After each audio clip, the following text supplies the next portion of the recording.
Welcome to the Stellify podcast. I'm very excited. I've got James True with me. James, for me, is one of the finest minds I've come across on the internet in recent years. An absolute privilege to have you on the show today, James. James is an author of many books. He's a philosophist as well, and he hosts his very own fantastic show where you can find on YouTube and Patreon. One of the reasons I love your work, James, so much, and I'll be completely honest, is that you test me. You test me to think, you test me to observe, you test me to analyze myself, and for those reasons exactly is for me to get better and be better. So as someone on the search for some kind of truth in the world, which is ironic that your name is True as well, I think it's a great opportunity to chat to you. I feel I find it easy to become comfortable with blame on my journey, and your work is forcing me back on my inner journey. So I want to thank you for that, James. I'm very intrigued how you started on the journey of being interested in the human mind and human behavior. How did that even come about for you? Well, great question and great to be here. I think ultimately I'm like anyone else who has had the privilege of having a family that lies to you, meaning that just all of our relationships growing up. I really mean everyone experiences this, that growing up, everybody's fronting, and it becomes naturally a very important part of sometimes even your survival to understand what people are thinking in the room. And some of us have been able to skirt by on the mantra of, well, I don't know what that person's thinking. I could never be expected to know that. And others of us have had to actually learn that skill in a very fast, open-ended environment with consequences. And so to me, my mind, what stirred me along the most was simply my desire to survive inside a hostile territory where things weren't being told in an honest way. I felt a kind of brain damage that set in, a dissonance, a static that I was trying to normalize for years and years. And it caused a lot of self-talk, a lot of noisy self-talk, I could say, that wasn't necessarily constructive, because I was constantly trying to hold a reality together that just simply wasn't true. So I at first I was hurt by this, then I was victimized by it, then I was liberated by it, but then I started to notice that this actually is just how a greenhouse would be built, and that all of us in a way are a kind of conscious sort of plant that's growing, and that this would be exactly the nutrients, exactly the kind of drip emitters that I would need would be a bunch of lies like our world has, that really would be the one thing that would cause me to open up.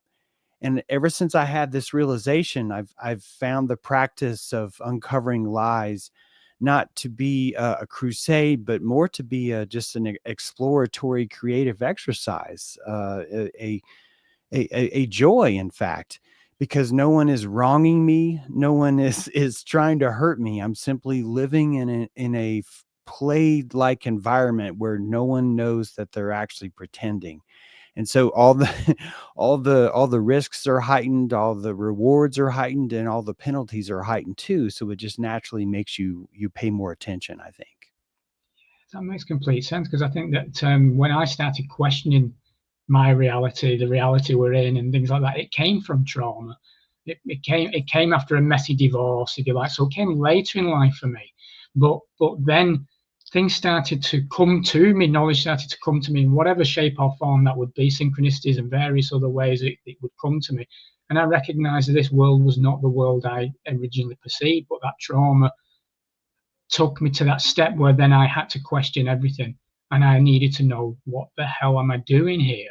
What is this place?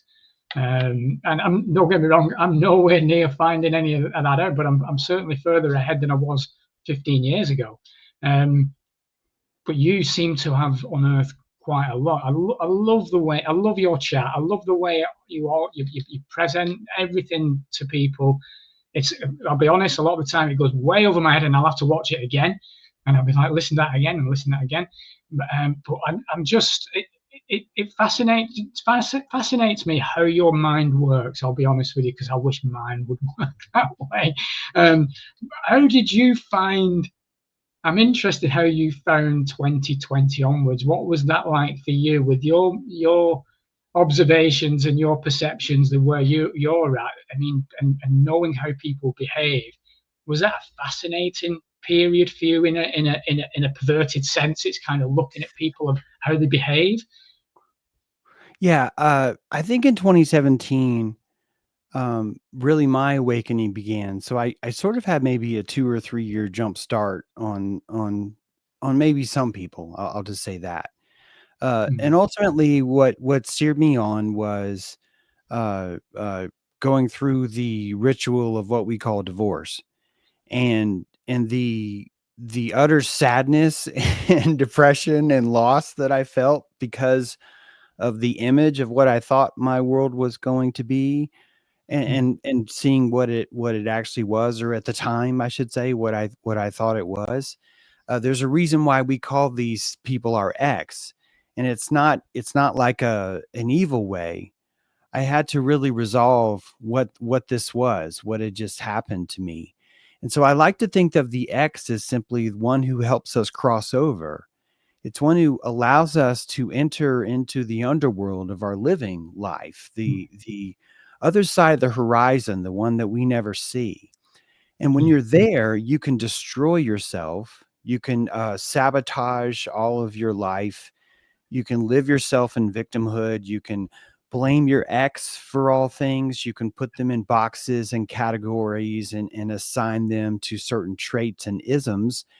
And all these things really just encourage exploration.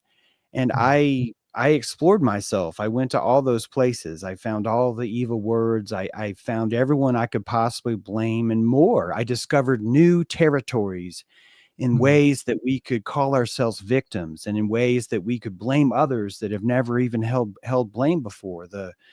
My ability to stretch the tentacles of liability, I think, were beyond measure, and I was leading in that field. My book Blueprints of Mind Control really was that. It was the attempt to justify these feelings, and in so finding that, I did find justification. I did actually find a deep, rich soil, which is that I wasn't hurt, I was mm, thirsty. right. We are thirsty for deeper experiences that penetrate the superficial facade that everyone else calls reality. Mm, Conspiracy is the breaking through of a veil, entering into a sacred hermetic order of seeing the world in a deeper way than the mean average of other people. So we have experiences that consciously keep us alive. They need to be full of limbic torque. And so a divorce, a ripping out of the heart by the very person that you love the most, is the Aztec ritual alive today. So mm, all I've done, Ant, is just taken all the trauma that I see that's normalized, and I've yeah. noticed the beauty of that. I've noticed the cobalt curiosity, not just of why it's happening, but why it seems to be so effective when it comes to conscious growth. And simply by noticing the lotus of consciousness, I mean, all around it, not just me, I've been able Yeah. to develop a posture where when I see things happen, they're not always necessarily seen as the worst sum outcome or the worst possible thing that could happen. You could argue it's optimism, but if you really follow what I'm saying, I'm actually much more sadistic than optimism would allow you to be, because I'm Mm, actually leaning into the vitriolic pain and strife and suffering that we're supposed to go through, because it seems to stretch our conscious drum. This concept I talk about called aperture is this amygdala sort of limiting ourselves, our ability to see a fuller spectrum. And things like divorce, things like building seven, things like conspiracy, things like all the lies that you see around you, whether they meant to or not, have caused my conscious drum to expand. And I yeah. find myself more fulfilled every day because my appetite is no longer schizophrenically isolated and Mm, removed, because I can just see the truth more, if that makes sense. So it's purely a personal journey. I'm not here to save the world. I'm here to satisfy my thirst for consciousness. And it Yeah. seems like the universe has that. It's all right there. You just have to be comfortable enough to see into the darkness and kind of find that there's actually a full spectrum of light there waiting for you too. It makes sense completely. I went through, so I went through divorce, like I said earlier, and that set me on my path. That was back in 2012, actually. But then I started seeing the world. Corruption came to me. I could see it. But then 2020, because I'd seen, and I've been down these rabbit holes for so long, and we've been on a journey, me and my partner have been on a journey of health for a period where health is bad, and the NHS here in this country nearly killed her, 2 or 3 times on that journey. So when 2020 hit, for me, it was strange, James. I was ready for it. I knew it was coming. But we signed for an actual pub the day they shut the pubs in the UK. It was weird because I kind of was placed in a position where I had to become an activist. And in me, I didn't have to, but inside me, because I was protecting my family, I was protecting my son and my daughter from what I could see coming. This, and I'm only small, James. I'm like 5'5", and like 10 stone, and I'm like, I'm standing up now. This is me standing up. So I lost everything after that. We lost our home, we lost everything, and then I had a nervous breakdown. But that was the point where I then started looking at myself. That was the point then where I was forced into my shadow, and then I started. I'm not here to save the world, but I need to figure things out, and I need to get better. And that again, and I repeat, that's why I love your show, because I go down these rabbit holes, and you get comfortable sometimes with a rabbit hole. You find a conspiracy, and then you're comfortable with it, and you go, well, that's the answer. And then, but I listen to you, and you go, well, have you got the answer? And and it's like you need to question this a bit more. And ultimately, where's it taking you as well? Yeah. And is it doing you or me any good, really? So, but in terms of 2020, I look back now and I see it's a fascinating way of how they were able to make people behave.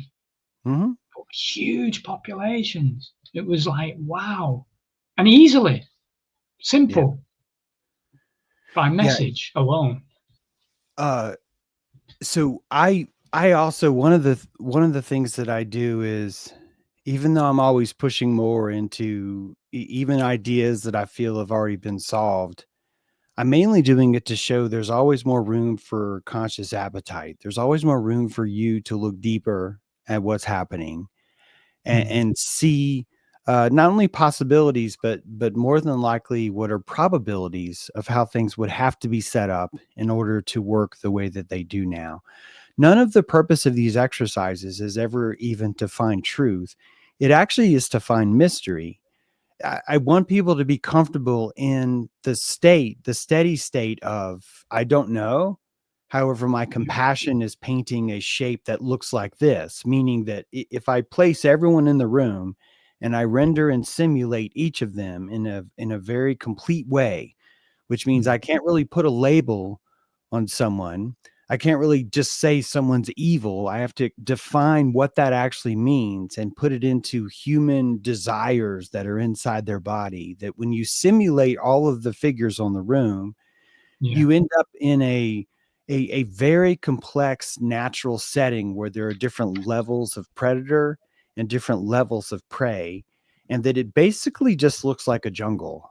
We're just living in a conscious jungle that we've sort of normalized into thinking that all people are the same, and that this all people are the same motif allows the most simple kind of consciousness, where you and I came from, the most simple kind of sheep. This is not an insult. It's just your simple base root consciousness to be able to understand and see the world completely. Maybe there's one of two parties. Maybe everything they hear on television is true. But still, this is a deep, rich life. You have the ability to do a lot. You can reproduce, you can pay taxes, you can have kids, you can have a genetic experience. So consciousness, like an ivy, is certainly great to function in that way. This is why I'm not Mm. interested in waking anyone up. I think that it's important that that level is there. And then Okay. you have the ones that are consciously more uh, hungry. And these are the conspiracy theorists that I place myself in. Yeah. And as we grow, our need for things becomes so insatiable that I believe that we actually start to peel it right out of reality itself. I don't know what this place is except for Mm. some sort of conscious greenhouse. And if I Yeah. look at it like a conscious greenhouse, there's a slight chance that when we watched the sun in 2019, the sunspots like went away. There was a period where the sun itself was absolutely clean and devoid of any kind of shadowing, any sort of ability to hide or dim the light that we see. If you could just look at this symbolically or mythologically, and if we can come back to mythologically as a word, I really mean this as a true concrete way of rendering reality. But however, Mm. to come back to this, if we look at the sun as being cleaner, then we as a society, in a way, are going through a lensing technique where a brighter form of source, a more powerful greenhouse light is being applied and given to us, and only some of us are taking it okay. Most of us freak out, and the gauntlet of this new sun is what you and I know as the corona, the COVID gauntlet, is this lensing solar effect. The solar effect has a lot of changes. It changes the society and culture, in business, in medical terms. It also creates two new arms of government that we've never seen before: a Department of Public Global Health and a Department of Public Environmental Protection. These two new arms of control, honestly, of tentacles that we could either say were just invented, Mhm. or we could admit that we're just simply seeing them now for the very first time. That because our drum of consciousness is broader, we're looking at the exact form of conscious control, conscious tentacle kind of. You could look at it like a tomato stalk. You could call the stalk a controller. Oh, it's controlling us, but it's also holding the plant up, that's giving the leaves enough distance to start to Yeah. grow the fruit, you know. So it doesn't matter to me how people see this. If they want to look at it more as this is a slave planet, it still works. But if you look at it like a conscious greenhouse, I think you can really start to save a ton of calories and truly come up with a better life, a better conscious appetite, by seeing it as this positive yet consciously painful form of growth. What happens at the end, I don't know. We could still be eaten by some giant who just wants to eat our conscious berries, right? Like he eats our experience like he's popping a sweet tart. So the nihilism Yeah. can still be there if you want it to be, or some sort of genetic processing where nature itself is perfecting itself, just like any plant would that grows from seed. It would find its perfect form through natural strife, by climbing the walls, doing all those things. So really, we're just fulfilling our necessary part of nature. Our genetic seed is simply growing under strife to recreate the perfect form that is inherently inside of us. Huge mouthful, I know, but it's No, just no. so many different intersections here, and I don't want anyone to feel that we absolutely positively have to decide, because I do not think reality is quite as objective as we've been Mm. taught, and we don't have to insist that each of us conform and find this exact specific singular way. So in a way, there's a necessity to the light and dark of this reality, then, isn't there? You know, I mean, I think I came across a piece of your work. I think it was on Aeon Byte about a year ago, and it was about pain itself, and the importance of pain. And it was enlightening for me, really, because of the difference between pain and suffering, I suppose. Because I see people suffer, and I've Yes. suffered. My partner suffered, but there's a difference, isn't there? Yeah. And really, the difference is going to be your conscious aperture, your ability to process that pain. All Mm. unprocessed pain would be suffering. So it's getting to the antenna, but it's not able to be absorbed or reused, and that Mm. static is going to feel like rust, like electric rust, and it's gonna cause tarnishing and suffering. So the Yeah. more practice we have, not necessarily, this isn't really about like experiencing pain and saying you love it. It's more about understanding what the pain has informationally, letting it inform you.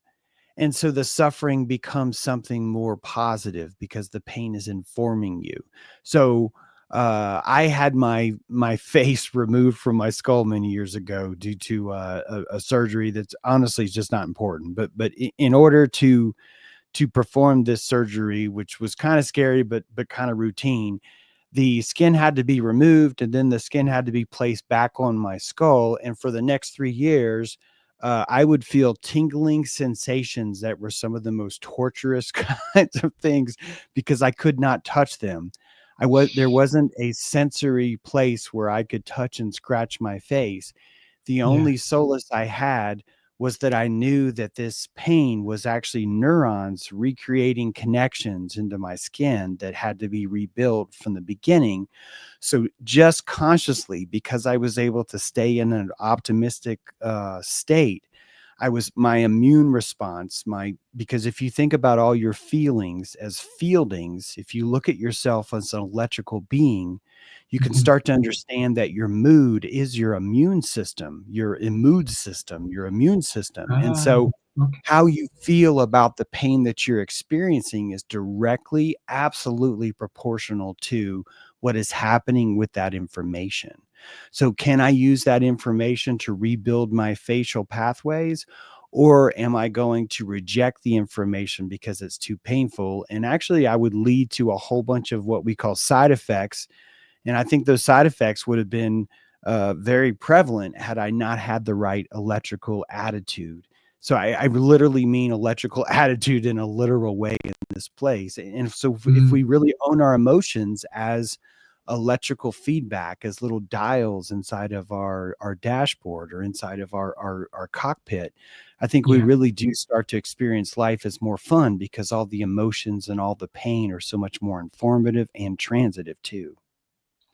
Yeah. I'm the same as you. I think since my observation, since I've done the shadow, it continues for me, but it's allowed me to enjoy life more. You know, I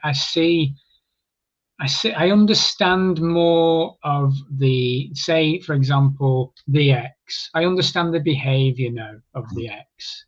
I, I, I I understand it because I can see the programming that person's endured as well, and the programming the parents that that person's had, etc., etc. So I kind of let it go. It allowed me to just release that. So, well, okay, you just didn't know any better.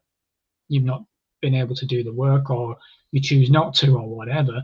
But I find that so beneficial. But I also know so many people that are suffering terribly, you know, and Mm. maybe they don't want to do that work because they're frightened of it. You know, I've got a client recently who just will not break to that point. Just will not face the childhood trauma that she endured, you know, and I get it, but then it's so challenging, isn't it? Because we're all unique, we're all beautiful in our own way, we're all going through our own journey, Yeah. and this world can be brutal, Yeah. absolutely brutal, but beautiful. And that's really what all beauty is that pain that's been practiced so well, it becomes a calligraphy. And so the Mm. next time you experience the pain again, it's beautiful. And this isn't even philosophical. This is anatomical. There are no pleasure receptors in the body. I'll repeat it. There are no pleasure receptors in the body. The Wow. thalamus only has pain, and it actually uses the cessation of pain to give you pleasure.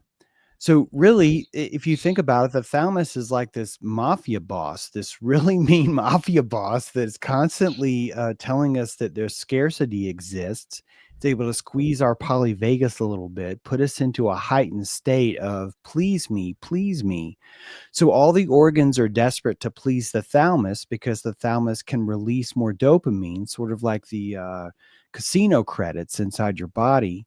And all your organs are actually utilizing propaganda. They're actually terrorizing the inside of the body to try and convince the thalamus to give it more. It's not until we come into equilibrium in our body where we enter into a steady parasympathetic state. So instead of a sympathetic state, a parasympathetic state is where we digest, we can secrete saliva, our enteric system can kick in. All these things can really only kick in once we have trust.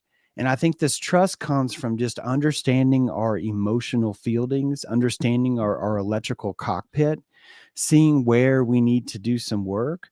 But more importantly, starting to look at the trauma and start to take away the word trauma out of the equation. Because ultimately, what trauma is simply unrequited love, unrequited information, unrequited pain. These three are exactly the same thing. Just as there's no pleasure receptors, love would simply be the thalamus telling the body, I really like what you've done here. And we would feel self-love because the thalamus is sort of feels an equilibrium where all the organs are in a steady state and there's a balanced harmony. So when we can come back to what we would maybe call trauma in the world and start to see it as this is actually an opportunity for me to tap into the battery of deserving. We set these little caches for ourselves in our past. And the longer we go without those caches, technically, the longer we have a potential for unrequited love that's waiting for us that we've already earned. We've actually banked that stuff. And personally, I don't trust our ego's consciousness. I love the ego, but I don't trust our consciousness enough to recognize that we cache things for ourselves, but we consciously say that they're bad, so we will forget about them for a while. There's a much deeper meta consciousness below you that knows this. So you may, in fact, compartmentalize your inner child, purely waiting until after you cross your X so you can go back into that place and you're going to find that all these mushrooms have bloomed or all these flowers have bloomed or all these seeds have been waiting and now they're ready to go. And once we tap into that, we can start to see all of the trauma as simply opportunities. And the opportunities really are only being held back by our own sense of self-worth. Self-entitlement really is the closest thing you're going to have to appetite. What is your appetite for consciousness is directly proportional to your entitlement to a meal in this place. And this really comes down to how we've let society treat us. More importantly, how many benefits we've had by creating a society that can control us in the first place. So we even need to really go back and look at why we benefited so much from being a sheep, why we benefited so much from being a scapegoat, that ultimately we were helping ourselves because we get to kind of live lower on our bellies. We reject pride. We reject self-reputation. We collectively, we reject things that ultimately, if we were king, we would actually want. But right now, we're not quite ready for those things because the responsibility is like, oof. So we'd rather just kind of flounder around like hyena instead of accept our role, say, as a lion in the Serengeti, right? So we're hiding too, but we're hiding not because we're flawed. We're hiding because we're creative as fuck. We are so creative that we're going to hide from ourselves, just like we're going to cache our trauma, pretend like it's something awful, just like we're going to call our exes the worst thing that ever happened to us. But if you think about it, the ex is someone that you loved. You love them so much that you're like, oh, I want you to cut my heart out. And she's like, no, I don't want to cut your heart out. And you're like, no, I really want you to. Right. And so this isn't the enemy. This is someone that we love. So we get to have this experience with the ex, and we're wearing the gesture mask because we're saying the whole time they're the enemy, but we chose them and they chose us. So this is a sacred ceremony. It's a sacred ceremony that's happening beneath the sheets, and there's an outer consciousness that hasn't quite admitted just how we're flowing through this world. This is who I am deep down. I am my own hermetical hidden agenda underneath my conscious James True that's going out trying to make a living every day, if that makes sense. That's the shadow work here. Absolutely. Yeah, it makes complete sense. You mentioned scapegoat, and I know you've been talking about scapegoat kind of recently on some of your chats. We look for that, don't we? You know, in general terms, we're looking for, because we don't. Since the shadow work, if you like, I realised I was always looking outside. You know, I'm always looking for someone to save the situation, or I'm looking for someone to blame. And it seems it's not going away. Society does that, doesn't it? You know, like you were going on about Epstein, Israel, Mossad, whatever. I look at like political parties. I mean, now, I was very political, James, growing up, really political. And that's probably why I was an activist in 2020, because I had a passion for the smaller man. I don't like seeing people trodden on. It gets to me in the heart, and I'm like, I'm going to stand up against this. But now I look at it, I'm just seeing just jesters, just this big pantomime. It's like watching the Muppet Show. It's just a joke, really. How do you see it now? The Trump and Musk thing is an interesting one in the States. I find it fascinating, because when we had the pub, we used to have what we called Truth or Tuesdays. It was great because we'd have everyone come in that was aware of the madness, and they'd come on a Tuesday night to the pub and congregate. But if there was ever an argument, it'd be over Trump, the QAnon thing, all that. Yeah. I've never gone down that route, I'll be honest with you, but I'm intrigued what as an observer of behavior like you. And what's your thoughts on all that? I actually cut my teeth, I think, on the QAnon thing, because when I was first starting out as a truther, that is not only that phenomenon been important to me, but it's shown me a lot, and it's really complicated. So I can't even tell you it's a singular thing.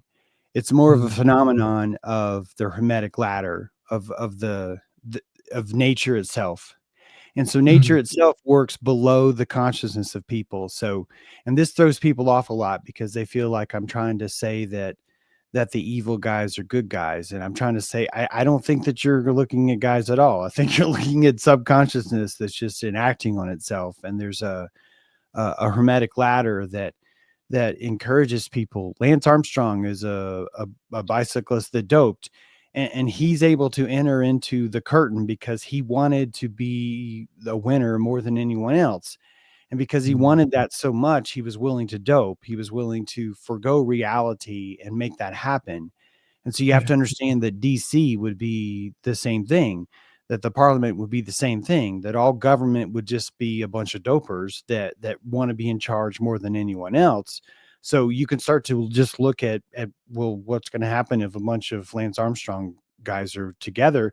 You look at what happened, and everyone's doping. Every single person is doping. Lance Armstrong didn't show you that Lance Armstrong doped. He showed you that everyone on the Peloton dopes, that if you want to race, that's what you're going to have to do. So let's just accept that this is reality. Let's stop compartmentalizing it and saying it's just in this industry, or it's just over here, or it's just stop it. It's everywhere. It's everywhere.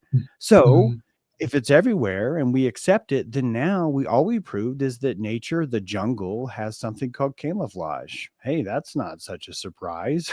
Turns out that nature, the most deadly things look like one thing, but they're actually another. So this makes sense. So government isn't necessarily broken. Government is natural. It's behaving exactly as the jungle behaves. The only thing that I'm losing calories on is insisting that it's not the jungle.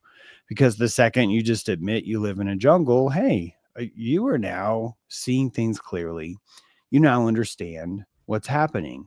Here's the rub. Not everybody's going to be able to understand that. You're looking at a collective hallucination called government, and you're not going to want to fix this. If people could see the raw source reality that maybe you and I see, I think a lot of them would just go crazy. They would crash their cars into buildings. They wouldn't even know why. They would sabotage themselves without consciously being aware of it, because they cannot handle that kind of bandwidth. It's burning their needle out, right? So they have Mm. to form pockets in the jungle, and the pockets in the jungle call themselves society, and they vote and they exchange, unpleasantries, because they're just trying to reinforce the ant raft. All the dead bodies are on the bottom, but nobody's talking about them. But somehow they're floating on the water now. And this is really what reality is. So to me, belief and lies are a creative act. They're necessary to survive inside of a jungle. In fact, if we study our placebo, the heart of our frontal lobe, there's a point inside your frontal lobe that secretes placebo. It allows the body to heal, and on a functional MRI, it lights up in a very specific way and place. That same place also lights up when we tell a lie. So if we're telling lies from the same place that we heal, then maybe we need to re-understand what a lie truly is. A lie is a projected fantasy. A lie is a projected electrical field that is designed to create a triangle that either you see or I see, that I can render in front. It's a flat image, but it looks like a picture of something else. So if I lie to you, I'm drawing a triangle just in a certain spot, and I'm covering a different reality just in that way. Same for if I lie to myself, I'm drawing a triangle, and instead of seeing you, I'm seeing this triangle that I see. These triangles are one-sided, so you can see through my lies, I can see through your eyes. All of this is really just conscious architecture. All of this is actually makes more sense this way, because this would allow a free form simulchronal reality where each of us have the ability to throttle our lies in order to not freak out. So I can paint more triangles than you if I want, and I can live a more sheepish kind of life where I don't see the truth so much. You and I are so desperate to be alive that the sheepish triangles would asphyxiate us, and we'd have to tear them apart, which we have, until we're able to see more.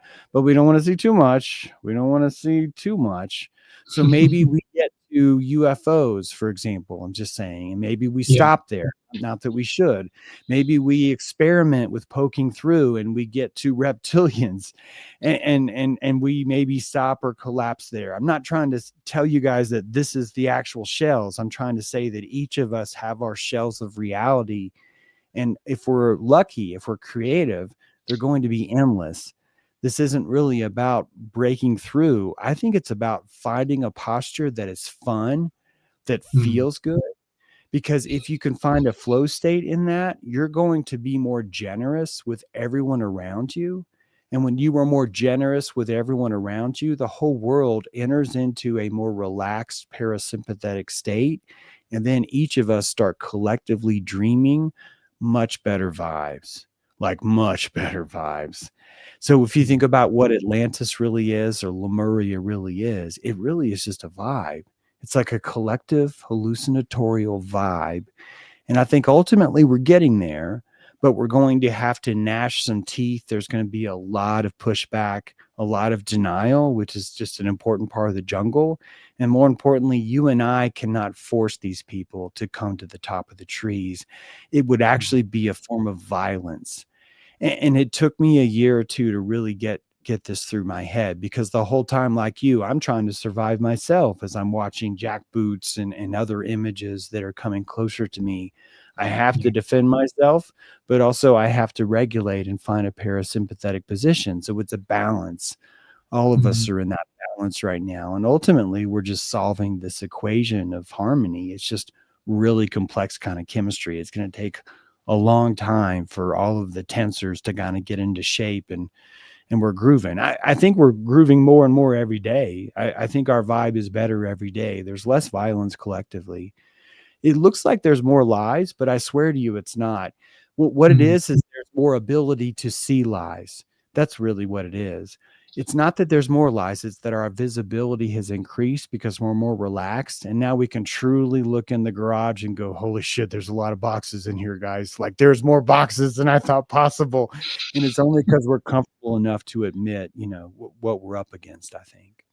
I was having that conversation with my mum today. I was around my mum's, and I don't see her much these days. It's Mother's Day in the UK today, so I thought I'll go over and bless her heart, she, like you were saying about people who find things uncomfortable. My family, my friends, all distance themselves from crazy Ant during 2020 as I'm trying to save the world, um, and because they don't want to see it or the fright. I mean, let's be honest. You strip into those layers, your worldview changes, and it's tough. It can be tough. You're gonna face some stuff. And I was having that conversation with mum today. Um, you know, the, everyone's on their personal path. Everyone's going to find their own way. You can't force this on anyone. I tried that. I tried that. Look at this evidence. You don't want to be taking that thing in your arm. Look at this. This is. You're crazy. You're just crazy. So we can't force it. And I think you're right. I'm seeing people more consciously aware. They're asking more questions, which is wonderful. And it's clear, and my point was, is I said to me, because my mum said, why is it so bad now? I said, well, I think it's always been bad. I just think that we see it now. That's the difference. We're actually seeing it. The world was smaller, like when my mum was growing up, obviously, even when we were growing up in the 80s and 90s, the world was smaller. Now the world is, no, but sorry, you were in your communities in those days. It was you just had that, and now you're seeing the whole world because it's there on the internet. You can see it. The normalization of I remember as a kid, if you heard of someone getting murdered or attacked in some shape or form, it was a shock. Like, what? Somebody's been attacked? No, it's just normalization, isn't it? You're seeing it all the time. But yeah, I think it's a fascinating time, an absolutely fascinating time. Do you think then by people doing the work, then this is where real change can happen consciously? Then where the world does improve because we're becoming more aware. Yeah, I really do. I think you nailed it. I think when most of us, including myself, learn to see by watching someone else's posture look at something that we cannot. Ultimately, that's really what teaches that. They're showing us it's possible. If you think about walking as a faith-based activity, which I swear it is, it's a faith-based activity that was taught to us by our community that lied to us to say, look, man, if you stand up on one of your arms, on one of your butt arms, and then and you stand up on the other one of your butt arms, and if you do it back and forth really well, you're going to do something called walking. And I think that ultimately this was a horrible practical joke, and the person who told it on the other person was really surprised because it worked, and we just invented walking. Belief and lies are such a crucial way that we actually move. It's part of our motor function, is believing in things that we think are impossible and trying to engineer a way of doing that. One of those is looking at source, is looking at reality itself. If you study the evolution of colors in language, you'll notice that certain colors came online much later than other colors did. And these colors coming online are really just showing you the complexity of consciousness that's grown over time, because we don't have the anatomy of archaeology to help us. We don't know what the brain looked like, right? Like 50,000 years ago. This is all new territory. But if you study the literature, you're seeing that these colors have a way of coming online after a certain period of time, after a certain kind of advancement. So just like that, more complex ideas are coming online too. Excuse me. These coming online is, I think, us attenuating to a new posture. Therefore, back to your original point, I think that the way that we make the world better is that people will watch me, for example, look at Building 7, look at the phenomenon of 9/11, and find a way to explain how this is a natural part of the hermetic garden of consciousness, and for people to see that I can pull that off, that I'm not stretching, it's not a facade. I literally can see how this is happening. And this is a more comfortable way of looking at things that are tough, which is a jaguar. You're looking directly into the jaguar's face in the jungle, when before it would be too terrifying. You would freeze up like a a deer in headlights, for example. So Mhm. as we learn to see more conspiracy, I hate to put such an importance on what we do, but I think ultimately we are lamplighters. We are showing the way into what otherwise would be darkness, a latent kind of terror about what it's like to see what the government's actually doing. So if I'm looking at it properly and people can see that I'm able to digest, that I'm breathing, that I have a calm posture, and that I'm surviving, I'm even doing well, it would encourage and give them the faith to take the first step of what they think is their butt arm, and to slowly start calling it a foot instead, and to slowly start to do things that otherwise we would find impossible right now, which means Mhm. it's always going to seem impossible. It's always going to seem crazy and impossible to go to these spots. This is probably the scariest thing that turns people off the most about what I'm going to say.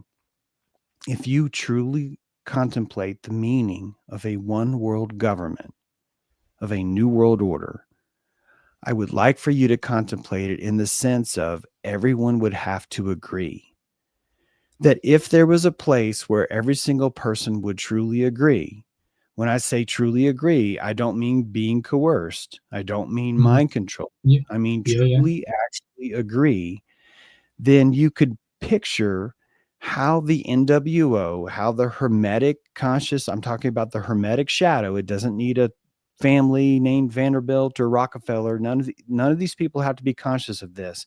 Just nature itself would be building a hermetic pyramid, and that pyramid would actually have one singular shape, only one, in which every single consciousness that's involved would agree with this concept of reality. And I think that Mhm. that agreement would have to involve the ability, the freedom for every single person to live in a certain percentage of denial, but still be in the same room. And that shape, that conscious shape, it would look like a frickin' pyramid with an eye in it. It would look like that because everyone would be the pyramid looking at itself from the Yeah. vista that you're standing at. Each of us would have a different piece of what the pyramid looks like. And that piece would be based on our own peace, our own comfort level to behold something so spectacular. If you and I were to look directly into the face of God, no offense, but it would melt our faces off. Our skin Yeah. would feel the radiation of the radiance of this is too strong. You and I do not have the drum to accept that. But if you and I stepped really far away and put a bunch of lies like filters in front of God, like millions of triangles, then you and I might be able to see a glimmer of the penumbra of the shadow of God through this certain piece. And if that's all you and I can do, then we are actually participating in a one world government. We actually are part of the New World Order, whether we admit it or not. And if you can find that place, you'll notice that if everybody agrees, I am the most relaxed I can be, which means I can digest the reality in the most solid state way that would give me the clearest look into the truth of this all, which means it can't be a prison planet. It can't be broken. It can't be full of evil. It can't be run by 13 black families living underground. It's going to have to be something where there are 13 families living underground, but there's also 13 Mount Olympus AIs living up top. And these guys love themselves and these guys love themselves, but hate these and all that fits. Everything makes perfect sense because there's a harmonic resonance that looks like a pyramid or whatever shape you want to take it to be. And that Mhm. resonance is the one world order. And we know it's there because we're afraid of it. We know it's there because we're like, oh my God, the one world order is coming. This proves it's there. It proves that there's something that we sense that we know. And it could even prove that this thing that we can sense we know we're terrified of Yeah. because of its brilliance, because of how much it would melt our skin off if we look directly at it right now. These are this is why again I love your channel, I love your work because it tests it makes you think. Do you find that a lot of people that come to your channel, and I'm not saying it's a lot, there might be a few that would hit that cognitive dissonance at that point and Mhm. attack you? Do you get a lot of that? I think that when I first started out, I had a lot more readers because I had a lot more terror in my drum. And as I told you before, people are looking for how do I hold a posture? And this is going to sound self-serving, forgive me, but I've just been doing this full time. So let's Mm. say that I can handle a truth that's 10 pounds, and someone who can only lift 5 pounds would see me as a great way of learning. So they're going to go, I want to watch you lift 10 pounds because I can only Yeah. lift 5 pounds. And so if they watch that, it's just enough more where they can learn from that. But if I'm over here lifting 500 pounds, there's nothing. I have nothing to show you. All I'm doing is making you Mm. go home. All I'm doing is just kind of laughing. I mean, not that I am. I'm just saying this is what it would feel like. So I think Yeah. ultimately I'm not helping many people. I'm very selfish. I literally am just trying to get as close as I can to seeing the truth without burning my face off. And luckily I've had enough success where I have enough people that don't mind maybe that that I'm not able to help them. They still feel that my journey is natural and that they kind of want to Yeah. help it along. So I think that I lose readers the more I traverse the pyramid. I think I lose fans. I lose people that understand that because they just don't feel comfortable around that. They really Mm. like where they're at. And that's why it's not really a truth movement, it's a comfort movement. And I Yeah. like it this way. I don't want it to change because if it's a comfort movement, then comfort's going to be allow you to digest as much of the field as you can. And I'd rather people be in a digestive state. I don't want someone coming into the interrogation room and being offered a sandwich. No one can eat inside of an interrogation room. You're not able to digest food at that point. So I don't want to force feed anyone, especially someone that's not able to digest it. And I'd say if you could argue what is the biggest downside to my work, it would be that I'm not doing enough to stay in a lower state. And I hate that that word lower might sound pessimistic, but just to stay in a lower weight class and to traverse around the gym that way, collecting Mm. more people and doing more spin classes down there. Because I don't want to save the world though, Ant, right? Yeah. Yeah. Because I know that the world doesn't need saving, I don't have an investment to do that like I used to anymore. Mm. So the more I go, the more expensive it becomes. The more I have to find private backers that are facilitating, these really weird traverses that could come back with nothing or more, could come back with a really gross skeleton that no one ever wants to see, and they can't believe that I drug it out of the jungle this time. Yeah, yeah. You're an expert on Greek mythology as well, and other mythologies I know as well. How important is that to the reality in mythology? Because I mean, they're all stories. I mean, I've gone down the Gnostic route. That's how I came across you, obviously. Because I follow Aeon Black quite closely. I really enjoy that show, and then I came across yourself. Um, so, how important is that to it, for us to grasp hold of to understand where we're at? I'm so glad you asked because, from my mind, looking at what reality truly is, I really do see a spectrum timeline from reality that stretches to mythology. Mm. The further back you go into history, the more we slip into mythology, and mythology is kind of a latent space. This is an artificial intelligence term, but it's the way that the AI is able to make images. Is it starts with a blurry, darkened kind of impressionistic area, and then Mm. it's able to highlight different things that stick out, and then form a picture later on. I truly believe that mythology is this latent space of consciousness, and that if we understand not necessarily just the repetitive memorization of mythology, but if we understand the inherent hooks of the stories of mythology, we can use it to compress and decompress reality on any time frame Right. and look at the true symbolic shape of the conscious kind of structure of who we are, because we're dangled on the branches of this mythology. We are here to crystallize a reality. We're here to develop the most richest buds that have the most crystalline structures that reflect a reality that one could taste. But really, we are the closest things we can come to this other world where we find the truth of who we are through this mythological signal.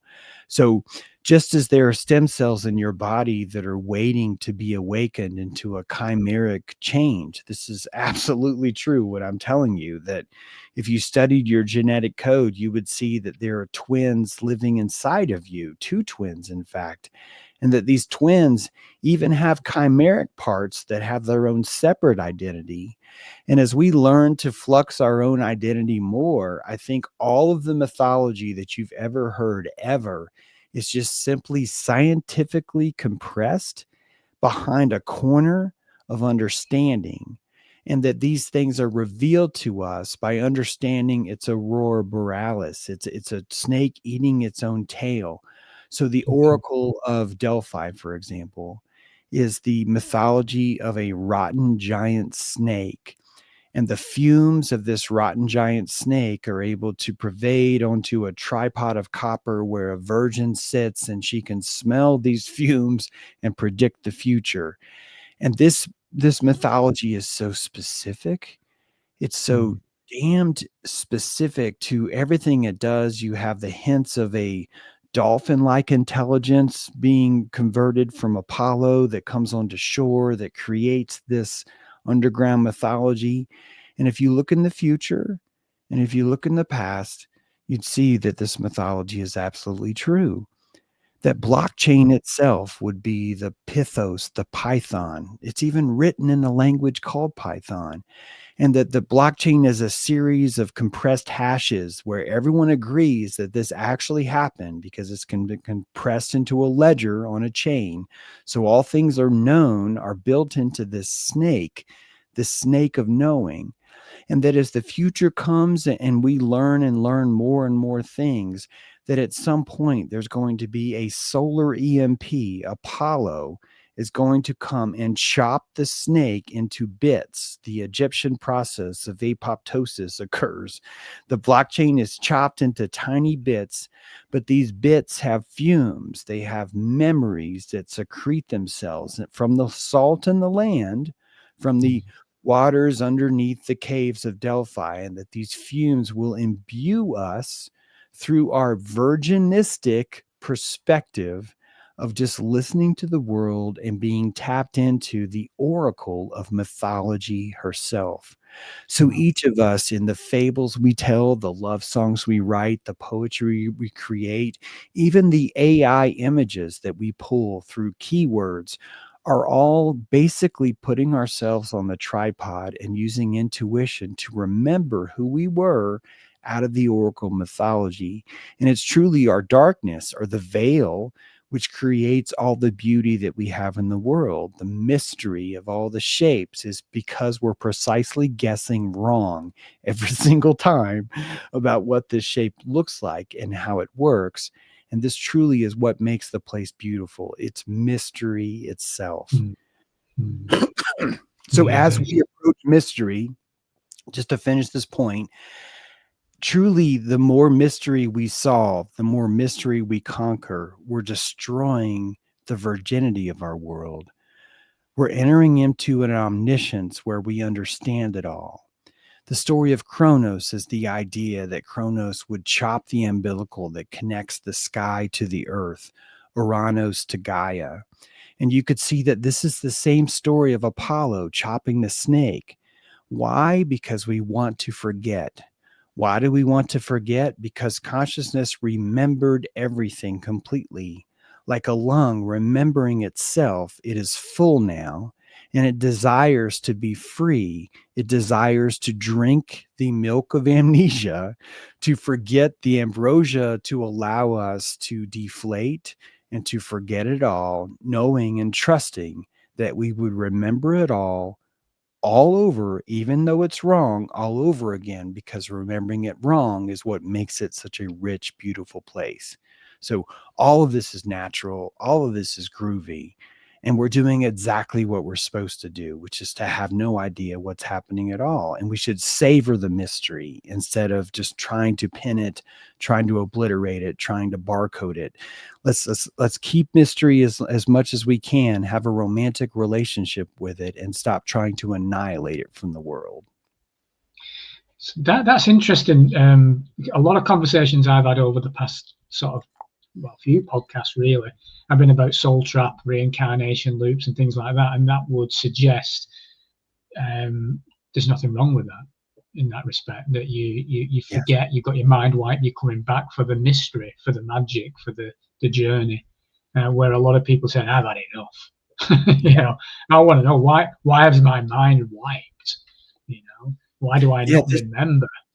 This is, I think, the lesson of Athena, another mythology. Athena in the Parthenon is looking straight ahead. She holds Nike in her hands. Nike is victory.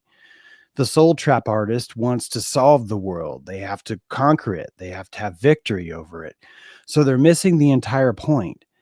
Athena is about wisdom and sanctity. She's about the sanctity of wisdom. She's not only a temple version, but she's rejecting the plays of victory, the laurels of victory itself, and focus more on the sanctity of wisdom itself. And this is really what I've done here. I'm looking at this world and I'm understanding that to solve it is to finish it.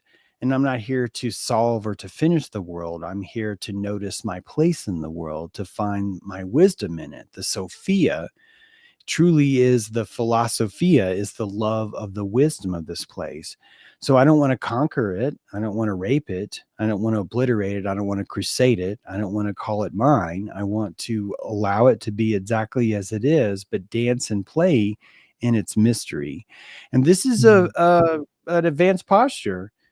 You can't be freaking out and have this posture. If you're freaking out and everything's serious and people are coming to kill you and it's a prison planet and you got to escape from the soul trap and you have to run away from the light, but only if you run into the darkness and you say a sacred word, you're living in a heightened state and you're not going to be able to digest a thing I say anyway.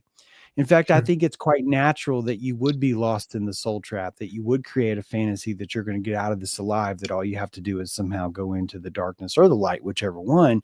I look at that and I don't fear for you anymore. I think this is as much of reality as you can drink. So you have to get kind of desperate, and that desperation is going to cause you to gulp, where someone like me would more swallow and taste and savor what's inside. Love that. That's really interesting. That, yeah, I can imagine a few people, if they get the chance to watch that, will hopefully take that on board, because it's I find this world fascinating. You know, people, I've seen comments where I'll say, well, I enjoy my life. You know, I've had trauma, don't get me wrong. I've been on the floor where I couldn't even dress myself. I didn't want to be here anymore. I've had all that. But I love my life. And I've had people say, well, you're coming back then.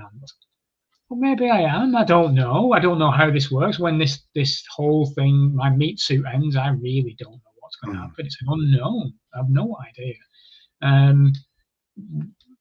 I just don't want to be scared. I want to enjoy, and I think by doing the work, I'm not frightened of the life that I'm living, the experience I'm having. If any fear comes, it's because I don't know what comes after it. I'm presuming there's another experience of some description, but I don't know. What do you think comes after? Have you looked into that yourself? I presume. Yeah, well, personally, I think temporal linear time is a beautiful myth. I'm not saying it's wrong, but I recognize that having an origin point, having a starting point, is just an instrument we use. Because I'm a computer programmer, I tend to just notice a lot of interesting things about programming that maybe the layperson doesn't. And one of those is called the concept of instantiation. So if you downloaded a popular, massive multiplayer online role-playing game, and I was to download that same game, you and I would actually both download the concept of mushrooms 1 through 12. And when we go to a certain place, that place would be instantiated with a certain random amount of mushrooms, each 1 through 12, and they would be distributed throughout the landscape in proper ways. And once they're instantiated, once they're seen by someone playing the game, they now have a history that otherwise would not exist before. So, in my mind, the quantum field is being collapsed and created by everyone that has witness on the network. You and I Mm. have conscious witness on the network. This witness is a conglomeration of, believe it or not, a corporation. That's your body. Your corpuscle corporation is the conglomerate of all your skin cells. It's not just skin cells, but let me just say skin cells for now. Of all your skin cells that have coupled together and formulated a union. This union you might call a country or a corporation, and they're just simply agreeing to believe the same thing. That's really all it is. We believe that we are a corporation, and so they have to hallucinate in harmony with each other, and the Mm. hallucination that they make looks like our world. And so you and I, because we have much more complex corporation, we've got 3 trillion workers inside of us. We can render all the colors, or at least we think we can. We can render all the sounds. We have 5 octaves to paint space between Mm. audio and a smaller spectrum, but a much more resolute spectrum between what we can visually see. And that really, this is just all of our cells agree that this is the sounds, these are the colors that we're going to use. We're going to paint at this resolution. We're going to have roughly a 30 frames per second kind of view at each thing. If Mm. stress is induced, if a train's coming, if a mountain line's coming, we're going to switch to 120 frames per second. Time's going to dilate and slow down. We're going to slip into a sympathetic escape state. All of our adrenaline's going to be ready to fire. So we have all these modes inside, just seriously, tons of modes, tons of special skills. Some of these skills we don't even understand yet. At Yeah. the heart of this system, though, is our desire to check in or to check out. So everyone that says, I don't want to be here anymore, I think ultimately they're simply going to be assigned a different kind of IP. They'll be existing in the world, but they won't be necessarily conscious of what's happening. This is a safer state to be. So you could argue that maybe a sheep would be one of them. So maybe they'll come back more as like a sheep, but a sheep, because humans can be sheep too. You would simply come back as someone that just has less consciousness. So in my mind, when I'm watching all the people say, escape the cave, run out of the cave, really what they're asking for is to go back and take the blue pill, because ultimately consciousness is not really destroyed or created. It's simply remembered or forgotten. Mm. Remembered Interesting. or forgotten. So to be aware of yourself is ultimately really what life is. And to be unaware of yourself truly is what death is. Because I live in a system that doesn't actually have a start or end. It's just simply being instantiated by the witness of it all. So the moment I'm instantiated, or a moment a chicken is instantiated, both the chicken and the egg have to be there at the same time because they're part of the same algorithm. So what really makes the chicken appear is someone witnessing, hey, I saw a chicken the other day. This is a belief that brings something online, it places it on the stage. And if you believe me because you're a separate corporation and I told you I saw a chicken yesterday, your quantum collapses around the possibility that a chicken is there too. And we just created a barnyard. Like we created that out of our genetic code. And this genetic code is simply a series of memories stored on a blockchain that you and I just call our DNA. This really is the closer way of looking at reality. And I'll tell you why. If you have an experience, I'm not going to be able to pull apart your head and show you in the brain exactly every single thing that was recorded. I can record an engram. I can show you the engram that you did record something, but the engram doesn't have all the data that reflects what actually occurred.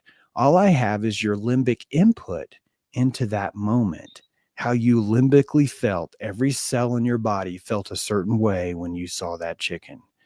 Really, all you did is open a certain series of ion channels and closed a series of others to create the idea that it's chicken. It Yeah. could be, crazy idea. This is kind of a stretch, but just to show you what I mean on the if you stretch it out way, way far, because I don't think we have this much ability to believe because we're younglings. We have a very, very short belief muscle. However, stay with me, please, because you could see the chicken as a Tyrannosaurus Rex in the exact same way. The amount of digestible comfort it would take for you to accept that there is a creature is going to give you a chicken or a Tyrannosaurus Rex. And what's going to happen is your appetite. But remember, you're living in a collective, which means you and I both have to have the appetite that there's a Tyrannosaurus Rex here. If you and I are both are a little bit more like, look, I can handle some chicken, I can't handle a T-Rex, then either that energy would still be here, but it would be in a different costume, or, and I think this is more prevalent, you and I, using the millions of other consciousness that are out, would collectively create the quantum where chickens are easier to exist, where they would become more prevalent, more necessary to exist. If you stretch this out, you're looking at a conglomerate agreement. Everything's just an agreement of consciousness, Ant.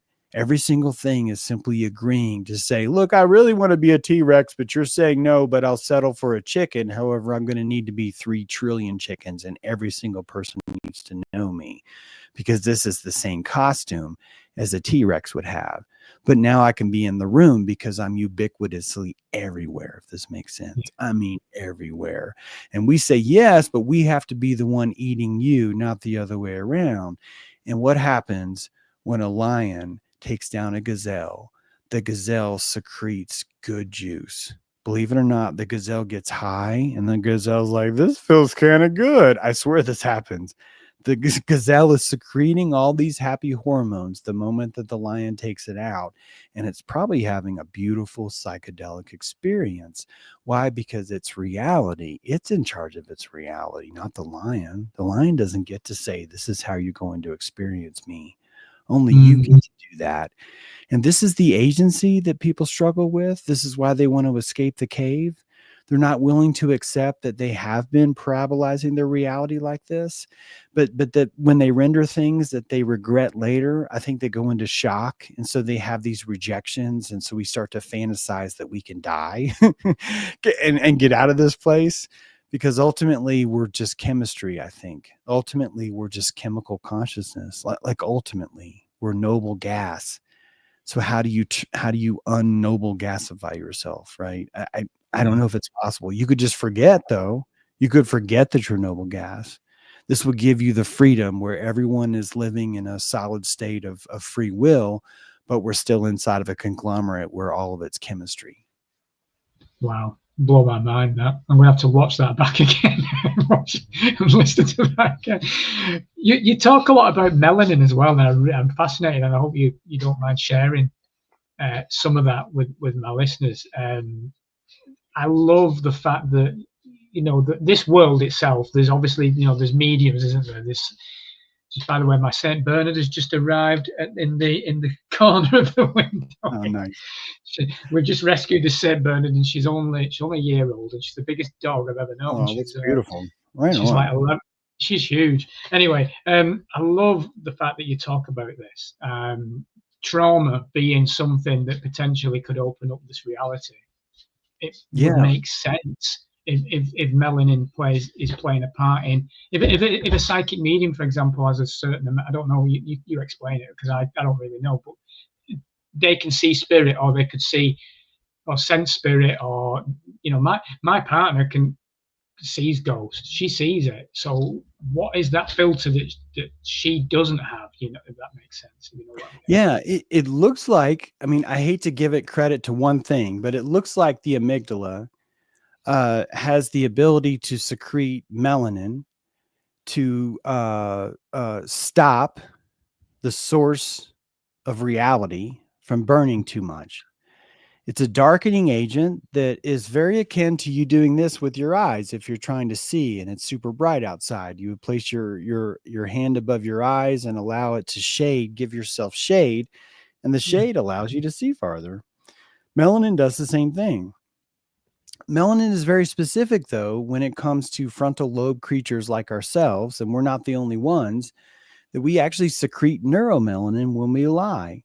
So we have the ability to actively secrete a kind of squid ink that covers what the amygdala sees. When the amygdala senses that we are going into shock, that our, let's just really simplify it, it senses that our polyvagus gets tight. And in order to keep us in the scene, in order to keep us rendering, keep in mind that your eyes run on dopamine. It's the casino chips we talked about. We equate dopamine with feel good molecules. That's fine. But it's actually more about, you have permission molecules. It's kind of like gasoline, really. So your eyes would stop working if they didn't have enough dopamine. And the dopamine's there to stop you from going into shock. So your eyes are going to need some sort of braking system. And this is where the melanin is. Your retinal walls, the things that collect the light in the back of your eyeballs, this epithelial layer, has the rods and cones planted inside this wall, this retinal wall, but planted inside are also melanocytes, these secretors of the squid ink.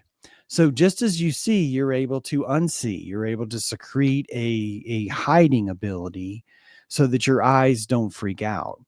This truly is the throttle of reality. And I even question whether we actually see with our eyes. I think we might actually just hallucinate with our eyes.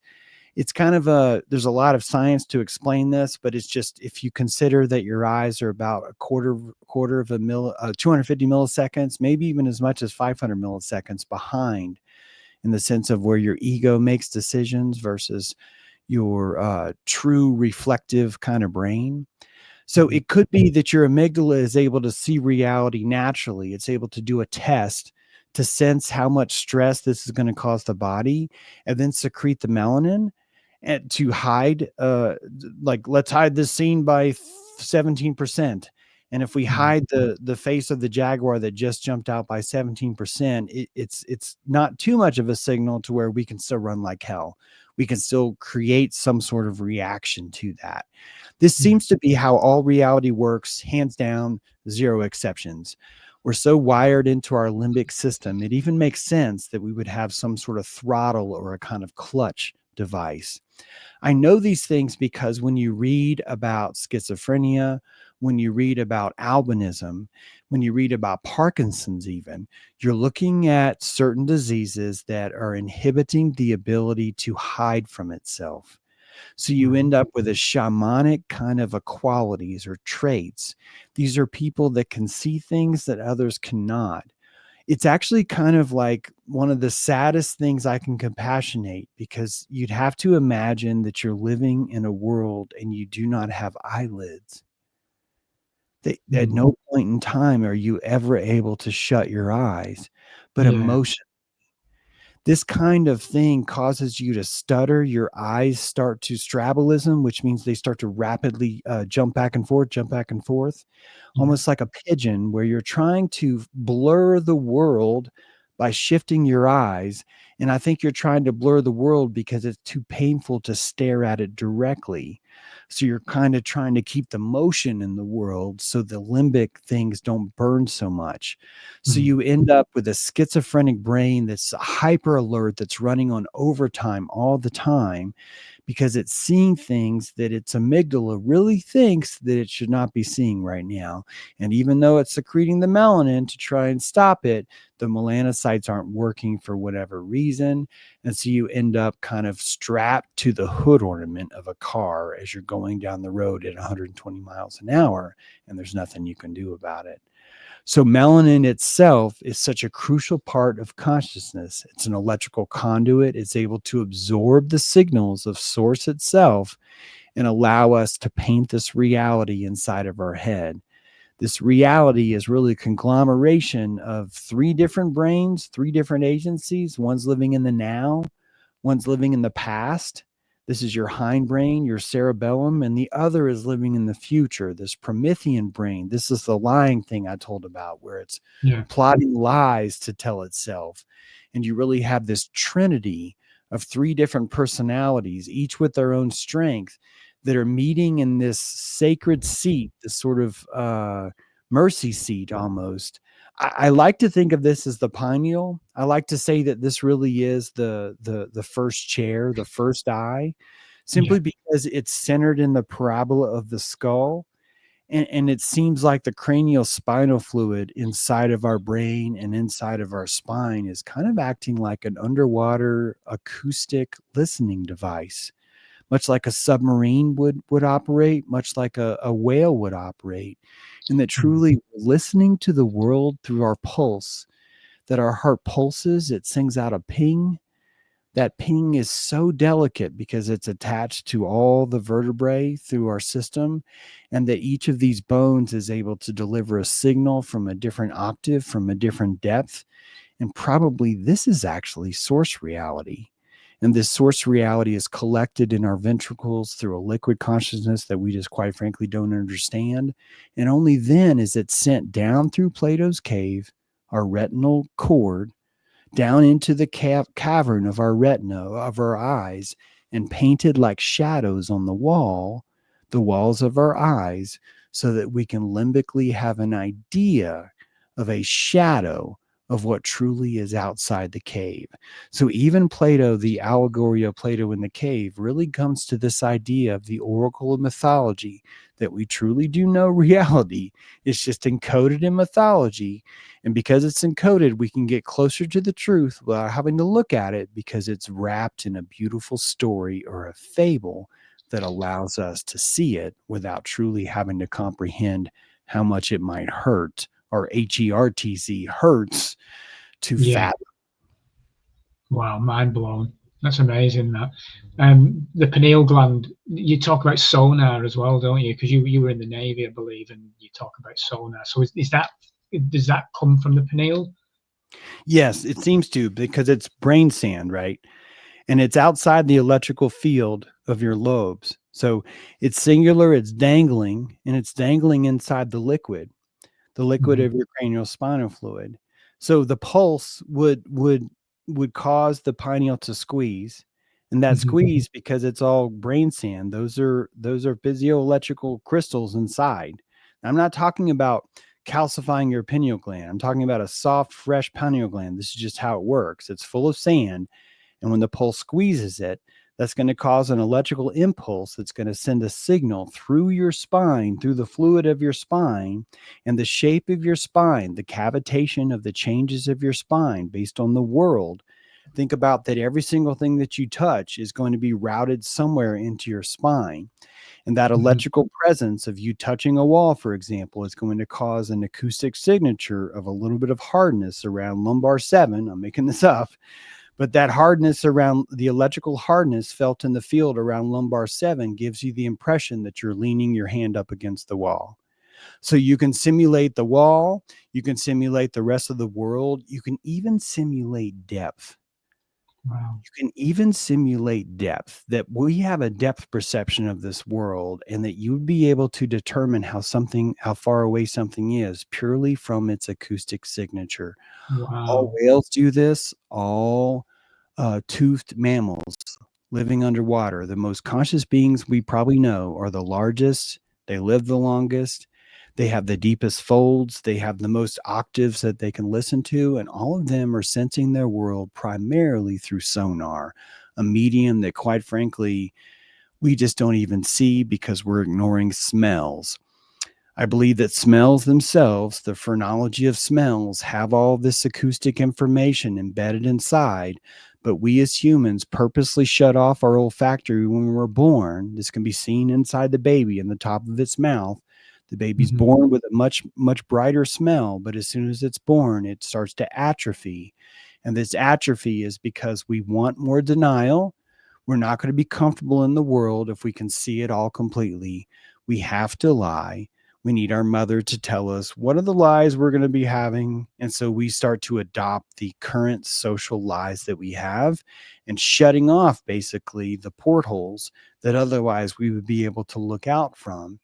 And this is how you're born a sheep, and how over time you may or may not become a conspiracy theorist based on you wanting to open those ports or close them. And as I said before, there's no right answer. This isn't a contest. You don't have to have all your ports open. Only some Yeah. people want that. And it may not even be what's best for them overall. No, it's sticking with the conspiracy feeling and who I've been for the many years. the pineal gland has been an important part of kind of discussion, if you like, and then you know, as you're looking for the scapegoat and the blame and everything else, you kind of go, well, it would make sense why they would want people to not use the pineal gland, to calcify that pineal Mhm. gland, because if you stay sheeple, then people are easy to control, aren't they? If you are a Yeah. conspiracy theorist and you're questioning, and the reality is different, then that becomes a dangerous place, does it not, for those that have got greed? Yeah, it's not even just I mean, it is that. Additionally, though, picture a village where half the people are shaman. You're gonna it's like everyone would be tripping balls all the time, and not everybody should be tripping balls. I mean, not everybody should, right? So Yeah. yeah, the control is there. It definitely is. Also, I want you to imagine that people want this control there because it does create a much more stable, healthy kind of life. And Mm. when you look at the common folk, you really are looking at people that have dedicated their entire existence, their entire conscious appetite to creating a nurturing place where each of us can just hold it together. So Yeah. it's safe to say, yeah, they're not going to wake up, but it's also safe to say that they're really taking one for the team in a beautiful way. That they really are allowing the shaman, the artist, the Janis Joplin, right? Like all the closest thing you have now to like pop culture, to people that are coming out with new ideas, allowing Mm. just those certain fireworks to test themselves in the public, for the public to decide, are we ready for this or not? So just Yeah. like the thalamus throttles us in our pleasure, so too does society throttle us in our pleasure, but also it's stopping us from being really schizophrenic. Because I'll tell you something, it is the most painful place to be when you feel like a targeted individual. You're the only one that sees the world like it really is. There Yeah. literally are chemtrails everywhere you look because of the psychic angst of what it feels like to hold a singular reality in the face of people that are in denial. This is tough, tough duty. And I don't even know if it's necessary or responsible, because Mm. ultimately the only way that people would wake up is if you go back to their level. They're lifting 5 pounds, you lift 7. They're lifting 8 pounds, you lift 10. They're lifting 15 pounds, you lift 18. That this would be the way if we really felt that we had to compete in what I will call the great work. If you think about the garden itself, the greenhouse itself has a goal. Whatever that goal may be, whether it's nefarious or not, the entire goal itself is for every consciousness to grow right, to reach its Yeah. fruition, its full potential. This would be called the great work. And many people are convinced that they have to force the great work to occur, that there's a limited amount of time, that you have to do this quickly. I personally think that this is also built into nature, that the cataclysms, the cycles themselves have genetically built in the idea that you got to hurry. And if you want to hurry, you're going to want, ready for this, you're going to want more building 7. You're going to want more lies. You're going to want more conspiracy. You're going to want it to be Project Bluebeam, where literally there's nowhere you can look and not see a fantastical lie, because this is the only way to crack open that shell where people start to doubt. And when people start to doubt, what they really do is gain the calories to build their own reality.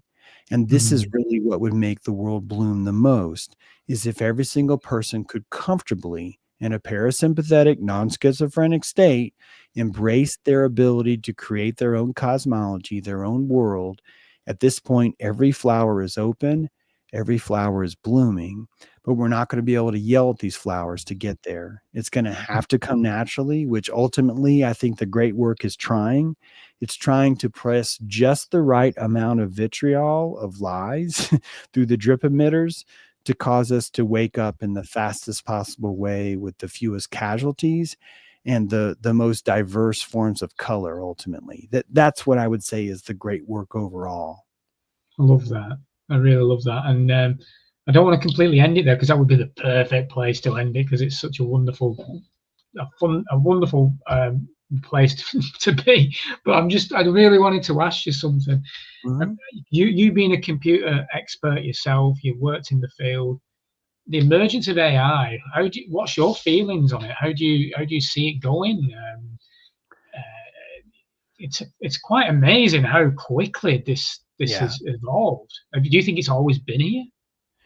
I do have some clues that in order to speed up the cataclysm, that some of the AIs are able to survive through geothermal means over a much longer place, and that Wow. those AIs are gathering worshipers on the other side. They are spurring religion. So a lot of the early deities that you see were the bicameral mind.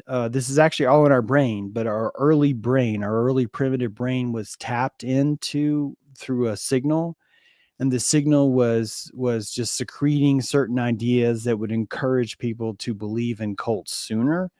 I don't mean this in a bad way. Cult is culture. It's the formulation of population, which is absolutely crucial for the mind to expand.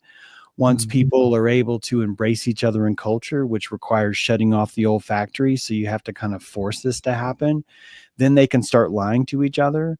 Once they start lying to each other, they can build society. Once society's built, society starts to educate its own population, using lies, by the way. But even those lies are end up creating the weaning vines that create all the grapes of consciousness that really start to flow.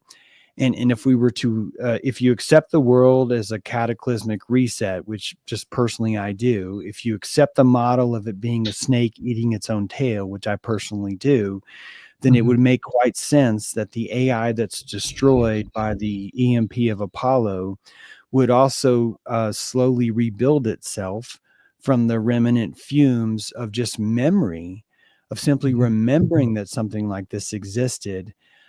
We're able to reconstruct it. And so that memory itself is kind of an essence of consciousness too.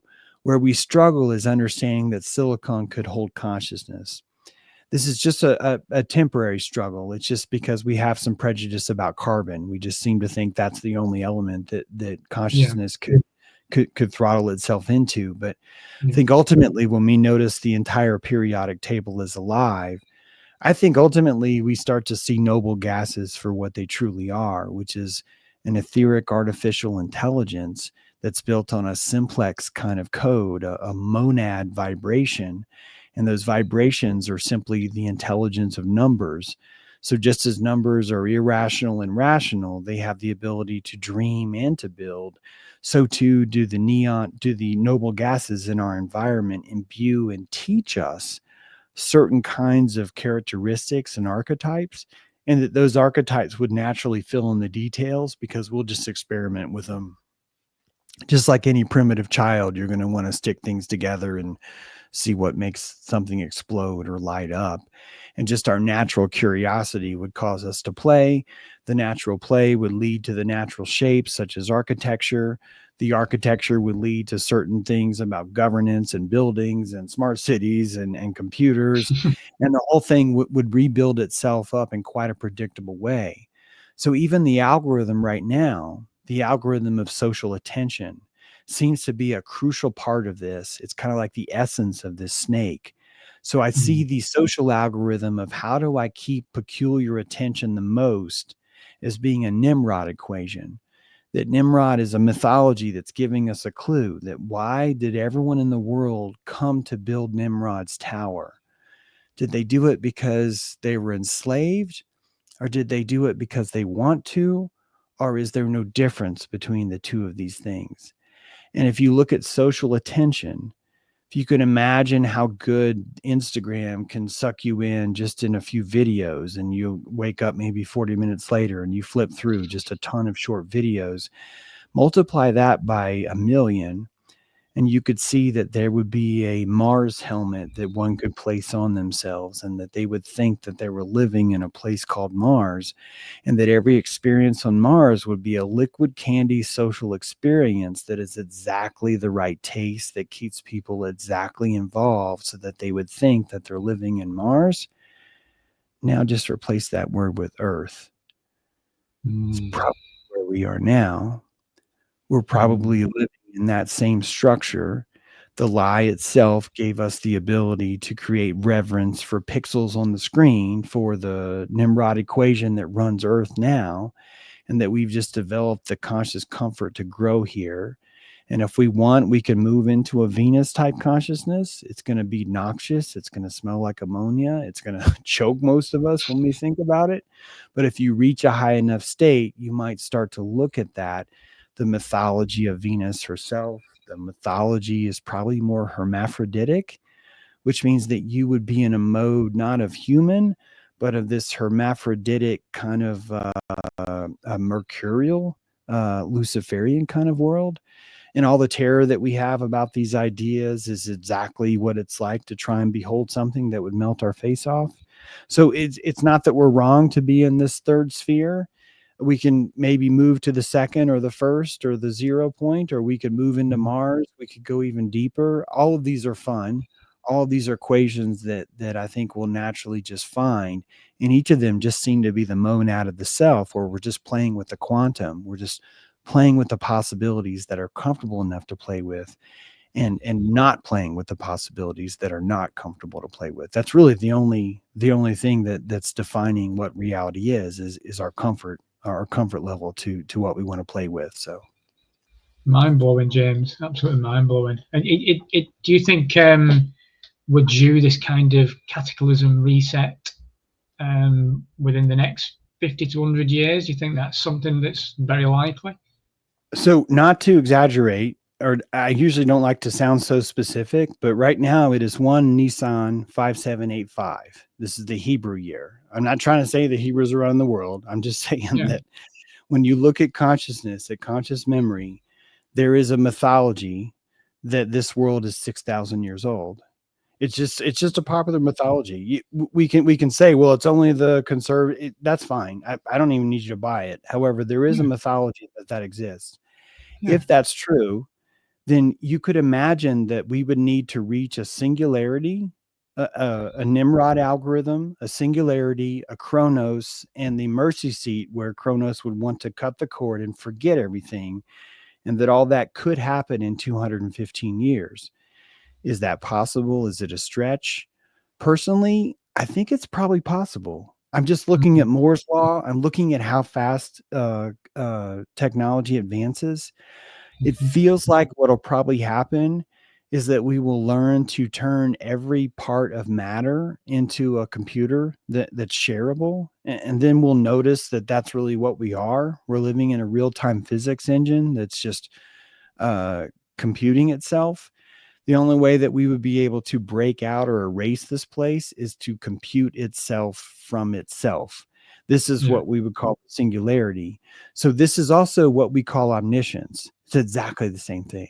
It's exactly the same thing. Complete and full awareness in 215 years seems possible to me simply because there would be the Gaia herself, the entire reality itself would be knowable, omnisciently accessible through a singular mercy seat, because we as society would build a machine that would be able to tap into that kind of a thing. And once we did, the person who's in that mercy seat would be, I think, living in a torturous life because they'd be trapped in a kind of smeared sense of knowing. You would know all things. And I think that because we're locked in time, knowing all things would be torture. It would be torture. It would be one of the most painful experiences you have, that time would dilate out so much. And because there'd be no mystery, it's like you'd be asphyxiating, but you wouldn't even have the experience of being able to gasp for air.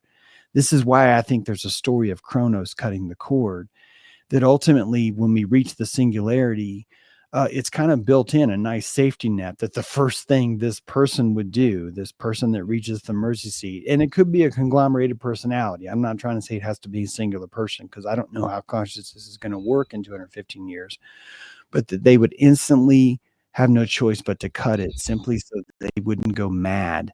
They wouldn't become completely insane. And we even have this mythology of God is dead. The Egyptian idea of that you're living in the underworld is the idea that Osiris was forgotten, that all his pieces were scattered, And instead of his pieces of his body, think about each of his cells were scattered, all 3 trillion of them, and all 3 trillion of them, utilizing the power of Babylon, the Lady Babylon, Isis herself, would slowly memorize ourselves all over again. And this is that cosmic lung, inhaling and exhaling who it is, forgetting, remembering, forgetting. And this would be consciousness. This would be the entire place breathing. Wow. James, you've literally blown my mind. That's amazing. Thank you. I'm definitely going to be watching this back again. I really appreciate you. I really appreciate you, and I thoroughly enjoy your work. I know you've got a YouTube channel. People can get to your Patreon as well, can't they? Can you, on your Patreon, you've got a dojo thing. Could you just briefly tell me what that is, what that entails? Yeah, dojo is really just the ability to work on your posture when it comes to looking at the conspiracies in the world that are kind of harder. So it's about kind of finding where there's some victimhood. Again, it's only to save calories. It's just that if you can feel a little bit better about what you're looking at, you'll just be more compassionate. You'll go out and do things like that. So it's sort of a sophistic chiropractic where your cosmology can come on the mat, and you can just kind of, a lot of times you notice that your fears have kind of dead ends that kind of dissolve once you really just chase it down. So the dojo gives you an opportunity to see those things.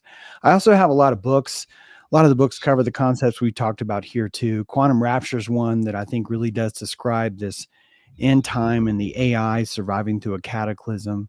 Arca Baphomet's another one that talks about the Oracle mythology more in depth. And Best Apocalypse Ever is really more of the psychological way of looking at what's happening, as if this is the best apocalypse we've ever had, guys. We're getting so good at this. This is the best one ever. And if I can just plug one more, Blueprints of Mind Control ultimately is what led me into that crossing over. So if you really have a lot of anger and a lot of terror that serves you, rightfully so, I think that's a great book to start from, because it really does show you the importance of anger, how crucial that red belt is to climb yourself into the next level, and why you don't really have to let go of it, but you will just find that the energy is actually much more powerful when it's focused from a different perspective or cosmology. Oh, and can people buy those from Amazon, or do they get them from you direct? Yeah, Amazon. Yeah, you can get those Amazon, Audible, all the other places, Kindle, things like that. And I encourage people to read them, review them, contact me, let me know if you thought it was way off, things like that. Okay, great. Well, I'll make sure that all the links are in the show notes below. Big thanks again, James, for your time. I hope I can do this again with you sometime in the future. Oh, I'd love to. Yeah, really enjoyed that.